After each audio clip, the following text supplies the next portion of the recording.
ನಮಸ್ಕಾರ ಬಂಧುಗಳೇ, ಇಬ್ಬನಿ ನ್ಯೂಸ್ಗೆ ಸ್ವಾಗತ. ನಮ್ಮ ಬಳಿ ಎಷ್ಟೇ ಹಣ, ಆಸ್ತಿ ಇದ್ದರೂ ಮನಃಶಾಂತಿ, ನೆಮ್ಮದಿಗಾಗಿ ಪರಮಾತ್ಮನ ಮೊರೆ ಹೋಗುವುದು ಪ್ರತಿಯೊಬ್ಬರಿಗೂ ಅನಿವಾರ್ಯ ಎಂದು ಅರಸೀಕೆರೆ ರಾಜನಹಳ್ಳಿ ಮಹರ್ಷಿ ವಾಲ್ಮೀಕಿ ಗುರುಪೀಠದ ಶ್ರೀ ಡಾಕ್ಟರ್ ಪ್ರಸನ್ನನಂದ ಸ್ವಾಮಿಗಳು ಹೇಳಿದರು.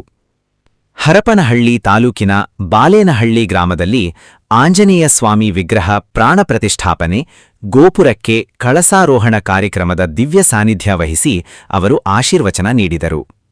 ದ್ವೇಷ, ಅಸೂಯೆ ಬಿಟ್ಟು ಪ್ರೀತಿ, ಸೌಹಾರ್ದ, ಸಮೃದ್ಧವಾಗಿ ಜೀವನ ಸಾಗಿಸಬೇಕಾದರೆ ಭಯ, ಭಕ್ತಿ ಅತ್ಯಗತ್ಯವಾಗಿದೆ. ಇದೇ ಕಾರಣಕ್ಕೆ ಪೂರ್ವಜರು ದೇವಾಲಯಗಳಿಗೆ ಹೆಚ್ಚಿನ ಮಹತ್ವ ನೀಡಿದ್ದರು. ಭಕ್ತಿ, ಶಕ್ತಿ, ಶಿಸ್ತು, ಸಕಾರಾತ್ಮಕತೆಯ ಪ್ರತಿರೂಪವೇ ಶ್ರೀ ಆಂಜನೇಯ ಸ್ವಾಮಿಯಾಗಿದ್ದಾರೆ ಎಂದರು. ಅರಸೀಕೆರೆ ಕೋಲಶಾಂತೇಶ್ವರ ಮಠದ ಶಾಂತಲಿಂಗ ದೇಶಿಕೇಂದ್ರ ಸ್ವಾಮೀಜಿ ಆಶೀರ್ವಚನ ನೀಡಿ, ದೇವಸ್ಥಾನಗಳು ಮಾನಸಿಕ ನೆಮ್ಮದಿ ಪ್ರಾಪ್ತಿ ನೀಡುವ ಕೇಂದ್ರವಾಗಿವೆ. ಕಟ್ಟಡಗಳು ಶಾಶ್ವತ ರೀತಿಯಲ್ಲಿ ಆಗಬೇಕು. ದೇವಸ್ಥಾನ ಜೊತೆಗೆ ಶಾಲಾ ಕಟ್ಟಡಗಳು ನಿರ್ಮಾಣವಾಗಬೇಕು ಎಂದರು.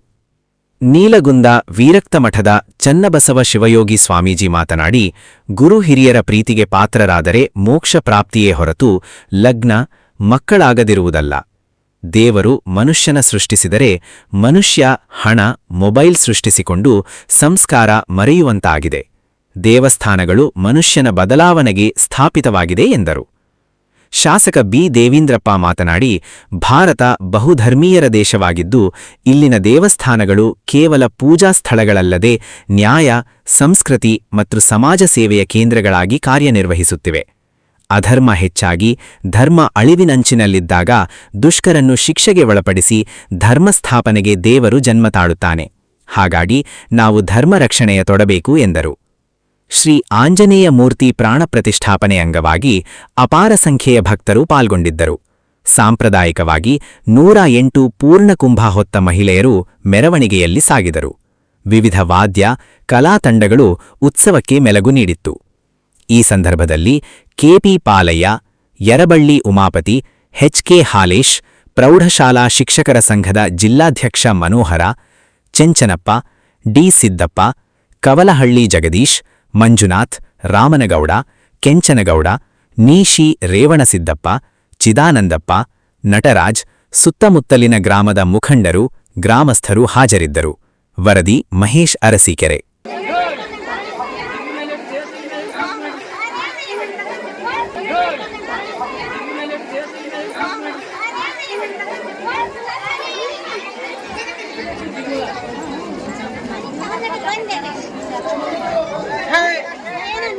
ಇಂಥ ದೇವಸ್ಥಾನ ನೋಡಿದಾಗ ಮೊದಲೆಲ್ಲ ನಾವು ಚಿಕ್ಕವರಿದ್ದಾಗ ಇಂಥದೊಂದು ಕಲ್ಲಿನ ದೇವಸ್ಥಾನ ನೋಡಿದಾಗ ಹೇಳ್ತಿದ್ವಿ ನೋಡ್ರಿ, ಅದೇನ ಜಕಣಾಚಾರ್ಯ ಕಟ್ಟಡ ಇರ್ಬೋದು ಅಂತ ಕೇಳ್ತಿದ್ವಿ ನಾವು. ಆದ್ರೆ ಇವತ್ತು ಬಾಳೆನಹಳ್ಳಿ ಗ್ರಾಮದಲ್ಲಿ ನಾವೆಲ್ಲರೂ ಸೇರಿ ಒಂದು ಶಾಶ್ವತವಾಗಿರ್ತಕ್ಕಂಥ ಈ ಕಾಯ ಅಂದ್ರೇನು, ದೇಹ ಇದು ಅಳಿತದೆ, ನಮ್ಗೆಲ್ಲ ಸಾವು ಬರ್ತದೆ, ನಾವು ಸಾಯ್ತೀವಿ ಒಂದಿನ. ಆದ್ರೆ ಈ ದೇಹದಿಂದ ಮಾಡಿರ್ತಕ್ಕಂಥ ಇವತ್ತು ಬಾಳೆನಹಳ್ಳಿಯಲ್ಲಿ ನೀವೆಲ್ಲರೂ ಸೇರಿ ಮಾಡಿರ್ತಕ್ಕಂಥ ಈ ಕಾರ್ಯ ಇದೆಯಲ್ಲ, ಇದು ಶಾಶ್ವತವಾಗಿ ಇರುತ್ತದೆ. ಮುಂದಿನ ತಲೆಮಾರುಗಳು, ನಾಳೆ ನಿಮ್ಮ ಮಕ್ಕಳು, ಮೊಮ್ಮಕ್ಕಳು, ಗಿರಿಮೊಮ್ಮಕ್ಕಳು ಎಲ್ಲರೂ ಕೂಡ ಮುಂದೆ ನಮ್ಮ ಹಿರಿಯರಿಂತಾದ ಈ ದೇವಸ್ಥಾನ ಕಟ್ಟಾರಲ್ಲಪ್ಪ ಅಂತೇಳಿ ನಮ್ಮ ಕಾರ್ಯ ಅಳಿದ್ರು ಕೂಡ ಈ ಕಾರ್ಯ ಶಾಶ್ವತವಾಗಿರ್ತಕ್ಕಂಥದ್ದು. ಇಂಥ ಒಂದು ಕಾರ್ಯಕ್ಕೆ ಯಾರೆಲ್ಲ ದೇಣಿಗೆಯನ್ನು ಕೊಟ್ಟಿರಿ, ಯಾರೆಲ್ಲ ಸಹಾಯವನ್ನ ಮಾಡಿದ್ರಿ, ಯಾರೆಲ್ಲ ಆರ್ಥಿಕ ಸಹಾಯವನ್ನ ಮಾಡಿದ್ರಿ, ಅವರೆಲ್ಲರಿಗೂ ಕೂಡ ಒಂದು ಜೋರಾದ ಚಪ್ಪಾಳೆ ತಟ್ಟಿ ಅದನ್ನು ಇಂಥ ಒಂದು ಪ್ರಾಶಸ್ತ್ಯವನ್ನು ಕೊಟ್ಟಿದ್ದೇವೆ. ದೇವಾಲಯಗಳು, ದೇವಸ್ಥಾನಗಳು ಅಂತ ಹೋದ್ರೆ ನಮ್ಮೆಲ್ಲರ ಧಾರ್ಮಿಕ ಶ್ರದ್ಧೆಯ ಕೇಂದ್ರಗಳು. ಆ ಹಿನ್ನೆಲೆಯೊಳಗೆ ಇವತ್ತು ಬಾಳೆನಹಳ್ಳಿ ಗ್ರಾಮದಲ್ಲಿ ಆದಿಕವಿ ಮಹರ್ಷಿ ವಾಲ್ಮೀಕಿ ಅವರು ಮೂಲತಃ ನಾಯಕ ಸಮಾಜದ ಸಾಂಸ್ಕೃತಿಕ ನಾಯಕ. ಅವರನ್ನಾಗಿರ್ತಕ್ಕಂಥ ರತ್ನಾಕರ ಆ ಭಗವಂತನ ನಾಮಸ್ಮರಣೆಯನ್ನ ಮಾಡುವ ಮೂಲಕವಾಗಿ ತನ್ನ ಬದುಕನ್ನ ಸಾರ್ಥಕ ಮಾಡಿಕೊಂಡಿರ್ತಕ್ಕಂಥ ಮಹಾನ್ ತಪಸ್ವಿ. ತನ್ನ ಆತ್ಮ ಕಲ್ಯಾಣವನ್ನ ಮಾಡಿಕೊಳ್ಳೋದ್ರ ಜೊತೆಗೆ ಲೋಕ ಕಲ್ಯಾಣಾರ್ಥಕವಾಗಿ ರಾಮಾಯಣ ಮಹಾಕಾವ್ಯವನ್ನು ರಚನೆ ಮಾಡಿರ್ತಕ್ಕಂಥ ಆದಿಕವಿ ಮಹರ್ಷಿ ವಾಲ್ಮೀಕಿ ಅವರು ಶ್ರೀರಾಮ್ ಜಯ ರಾಮ್ ಜಯ ಜಯ ರಾಮ್ ಅಂತ ಹೇಳಿ ಆ ಭಗವಂತನ ನಾಮಸ್ಮರಣೆಯನ್ನ ಮಾಡೋದ್ರ ಮೂಲಕವಾಗಿ ತನ್ನ ಬದುಕನ್ನ ಸಾರ್ಥಕ ಮಾಡಿಕೊಂಡಿರ್ತಕ್ಕಂಥ ಮಹಾನ್ ದಾರ್ಶನಿಕ.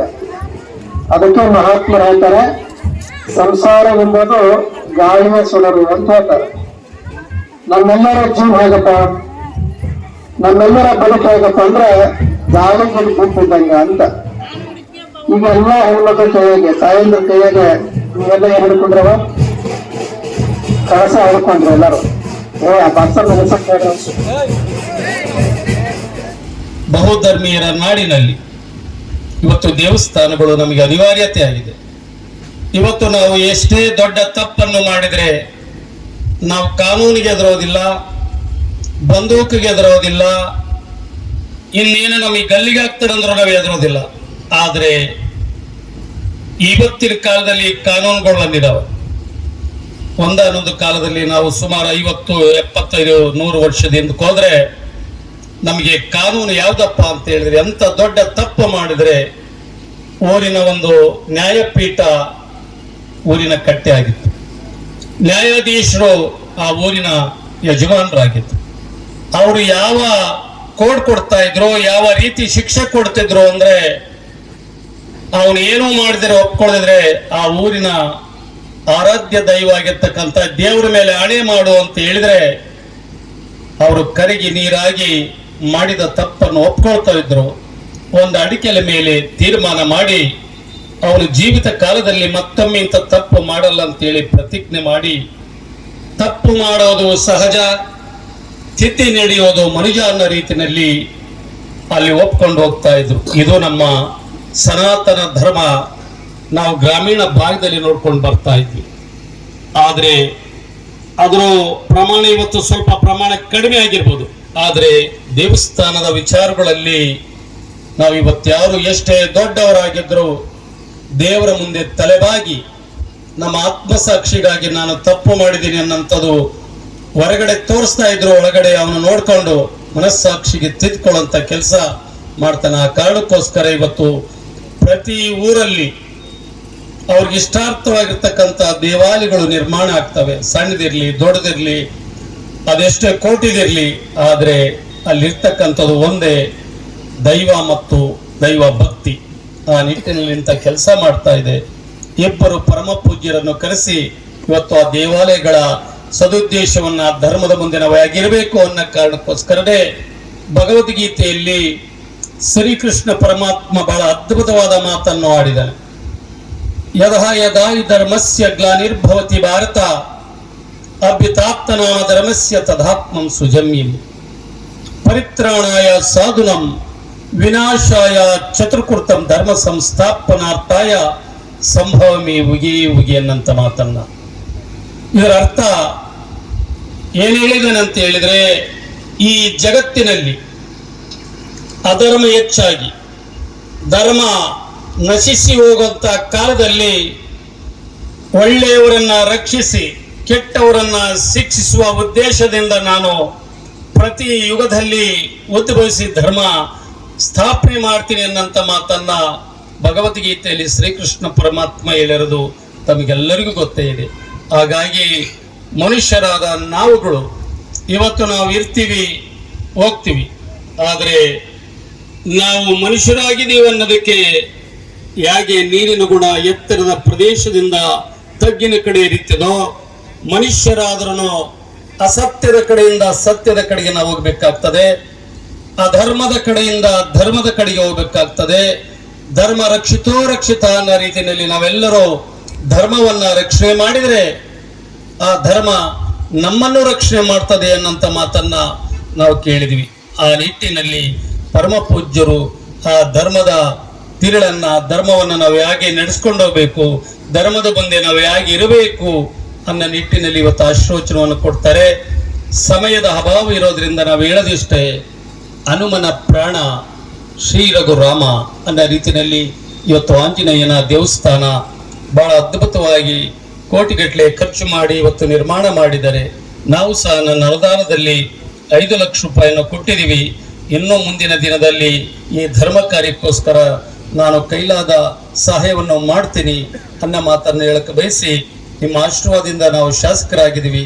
ಹಾಗಾಗಿ ನಮ್ಮ ಕೆಲಸ ರಾಜಕೀಯ ಸಂದರ್ಭದಲ್ಲಿ ರಾಜಕೀಯ ಮಾಡೋಣ, ಅದಾದ ಮೇಲೆ ರಾಜನೀತಿ ರಾಜಧರ್ಮವನ್ನು ಪಾಲನೆ ಮಾಡಿ ಸಮಸ್ತ ಪ್ರಜೆಗಳ ಒಂದು ಕಲ್ಯಾಣವನ್ನು ಮಾಡಬೇಕಾಗಿದ್ದು ರಾಜಕಾರಣಿಗಳ ಸರ್ಕಾರದ ಆದ್ಯ ಕರ್ತವ್ಯ ಆಗಿರ್ತದೆ. ಆ ನಿಟ್ಟಿನಲ್ಲಿ ಇವತ್ತು ನಮ್ಮನ್ನು ಕರೆಸಿ ಇವತ್ತು ಮೊದಲನೇ ಕಾರ್ಯಕ್ರಮ ಇಲ್ಲಿ ಬಂದು ನಮ್ಮನ್ನ ಪ್ರೀತಿ ಗೌರವದಿಂದ ನಿಮ್ಮ ಅತಿಯಾಗಿರ್ತಕ್ಕಂಥ ಅಭಿಮಾನ ನಿಜವಾಗ್ಲೂ ನಮಗೆ ಬಹಳ ಸಂತೋಷವನ್ನ ತಂದುಕೊಟ್ಟಿದೆ. ನಾನು ಮತ್ತು ಪಾಲಣ್ಣವರು ಹೋದ್ಮೇಲೆ ಇದೇ ಕಾರ್ಯಕ್ರಮ ಇದೇ ರೀತಿಯಲ್ಲಿ ಜರುಗ್ತದೆ. ನಾವೆಲ್ಲ ಶಾಂತರಾಗಿ ಕೂತ್ಕೊಂಡು ಇವತ್ತಿನ ಉದ್ದೇಶವನ್ನು ನೀವು ಕೇಳಬೇಕು. ಆದರೆ ಒಂದು ನನಗೆ ಮನಸ್ಸಿಗೆ ನೋವಿದೆ, ಇಂಥ ಕಾರ್ಯಕ್ರಮದಲ್ಲಿ ಇವತ್ತು ನಮ್ಮ ತಾಯಂದಿರು ಒಬ್ಬರು ಇಲ್ಲದೆ ಇದ್ದದ್ದು. ಯಾಕಂದ್ರೆ ಆ ಧರ್ಮವನ್ನು ಮಾಡುವಂತ ಕೆಲಸ ಇವತ್ತು ಬರ್ತಕ್ಕಂಥ ಚಿಕ್ಕ ಮಕ್ಕಳಿಗೆ ತಮ್ಮ ಮಕ್ಕಳು ಮೊಮ್ಮಕ್ಕಳಿಗೆ ತಿಳಿಸೋದು ಗಂಡು ಮಕ್ಕಳೆಲ್ಲ ತಾಯಿಯಂದಿರು, ಅಜ್ಜಿಯವರು. ಅವ್ರ ಕಥೆಯ ಮೂಲಕ ಮಕ್ಕಳಿಗೆ ಈ ಶಿಕ್ಷಣ ಎಷ್ಟೇ ಪಡೆದಿದ್ರು ಅದ್ರ ಜೊತೆಗೆ ಸಂಸ್ಕಾರ ಕೊಡೋಳು ಯಾರಪ್ಪ ಅಂದ್ರೆ ತಾಯಿ. ಆ ತಾಯಿ ಇವತ್ತು ಇಲ್ಲಿ ಒಬ್ರು ಇರೋದು ಬಹಳ ನೋವಾಗ್ತದೆ. ರಾಮನಗೌಡ್ರೆ ಮತ್ತು ನಮ್ಮ ದೇವರು ನಮ್ಮನ್ನು ಸೃಷ್ಟಿ ಮಾಡಿದ. God made man, man made money. ನೀವೆಲ್ಲ ಏನ್ ಸೃಷ್ಟಿ ಮಾಡಿದ್ರೆ ಹಣ ಸೃಷ್ಟಿ ಮಾಡಿದ್ರಿ. Money made mad, mad man ಮನುಷ್ಯನನ್ನು ಹುಚ್ಚನ್ನಾಗಿ ಮಾಡ್ತು ಹಣ. ಇನ್ನೂ ನೀವು ಸೃಷ್ಟಿ ಮಾಡಿದ್ದೇನೆಂದ್ರೆ ದೇವರು ಈ ಜಗತ್ತನ್ನ ಮನುಷ್ಯನ ಸೃಷ್ಟಿ ಮಾಡಿದ. ಪಾಪ ಅದಕ್ಕೆ ಹೇಳ್ತಾರೆ ನೋಡ್ರಿ, ಶಿವ ಜಗತ್ತನ್ನು ಸೃಷ್ಟಿ ಮಾಡಿ ಮಲ್ಕೊಂಡ್ಬಿಟ್ಟ. ಬ್ರಹ್ಮ ಮನುಷ್ಯನ ಸೃಷ್ಟಿ ಮಾಡಿ ಮಲ್ಕೊಂಡ್ಬಿಟ್ಟ. ಮನುಷ್ಯ ಮೊಬೈಲ್ ಸೃಷ್ಟಿ ಮಾಡಿ ತಾನೂ ಮಲಗಲಿಲ್ಲ, ಮಲಗರು ಮಲಗಿಸ್ಕೊಡ್ಲಿಲ್ಲ. ಹಂಗ ಬೆಳಗ್ಗೆ ಟೌನ್ ಟೌನ್ ಹೊಡಿತೈತಿಲ್ಲ, ಹಲೋ ಏನು ಹಂಗ ಚಲವ. ಈಗ ನಿಮ್ಮ ಕೈಯ ಪಾಪ ನೀವೇನೋ ವಯಸ್ಸಾದ್ರೆ ಮೊಬೈಲ್ ಇಲ್ಲ ಅಲ್ಲ, ಆ ಹುಡುಗರು ಏನಾರು ಕೂತ್ಕೊಂಡಿದ್ರೆ ಅದು ನಮ್ಮ ಭಾಷಣ ಅಲ್ಲ, ಗುರುಗಳೆಲ್ಲ ಬೇಕಾದ ಜಗದೊಳು ಬಂದ್ರು ಲೆಕ್ಕಕ್ಕಿರ್ದಿಲ್ಲ. ಆ ಕಡೆ ಹೋಗುವ ಅಪ್ಪ ಹುಡುಗರೆಲ್ಲ ಆ ಕಡೆ ಪ್ಯಾಂಟ್ ಹಾಕೊಂಡು ಆ ಕಡೆ ಹೋದ್ ನಾವು. ಮತ್ತೆ ಈ ರೀತಿಯಾಗಿರ್ತಕ್ಕಂಥದ್ದು ಇವು ಏನದ ಮೊಬೈಲು, ಕ್ರಿಕೆಟ್, ಅವು ಹುಡುಗರು ಹೆಣ್ಮಕ್ಳು ಇಂಥವು ಇರುವುದಿಲ್ಲ ಪಾಪ ಭಕ್ತಿಯಿಂದ ಕೇಳ್ತಿರ್ತಾವು. ಅದಕ್ಕೆ ನಿಮ್ಮ ಮೊಬೈಲಿಂದ ಒಂದು ಸ್ವಲ್ಪ ಜೋಕ್ ಹೇಳ್ತೇನೆ ನಿಮಗೆ. ಗಂಡ ಹೆಂಡತಿ ಹೊಸ್ತಾಗ್ಲಿಕ್ಕೆ ಗಂಡ ಹೆಂಡತಿ ಅಂದ್ರೆ ಸ್ವಲ್ಪ ಒಂದಿಟ್ಟು ಅವ ಹೆಂಗ ಇವ ಹೆಂಗಂತ ಪರಿಚಯದಲ್ಲೆಲ್ಲ ಒಂದಿಟ್ಟು ಸಂಶಯ ಇರ್ತೈತಿ ಕೇಳ್ತೈತಿ. ರಾತ್ರಿ ಮಲ್ಕೊಂಡಾಗ ಒಂದಿಟ್ಟು ಫೋನ್ ಬಂತು. ಫೋನ್ ಬಂದ ಗಳಿಕೆ ಆ ಹೆಂಡತಿ ಆ ಫೋನ್ ತಗೊಂಡು ನೋಡಿದ್ಲು. ಏನ್ರಿ ಬ್ಯೂಟಿಫುಲ್ ಅಂತ ಇಟ್ಟಿದ್ರಾಗ ಏನು ಅಂತ ಜಗಳ ತೆಗೆದ್ಬಿಟ್ಟು, ಏನ್ ಬ್ಯೂಟಿಫುಲ್ ತಮ್ಮ ಅಂತ ತಗೊಂಡು ನೋಡಿದ, ಅಲ್ಲಿ ಬ್ಯಾಟ್ರಿ ಫುಲ್ ಅಂತ ಐತಿ. ನೋಡ್ರಿ ಬ್ಯಾಟ್ರಿ ಫುಲ್ ಇದ್ದಿದ್ದು ಬ್ಯೂಟಿಫುಲ್ ಆಗಿತ್ತು. ಅದಕ್ಕೆ ಈ ಮೊಬೈಲ್ಗಳು ಅವಾಗ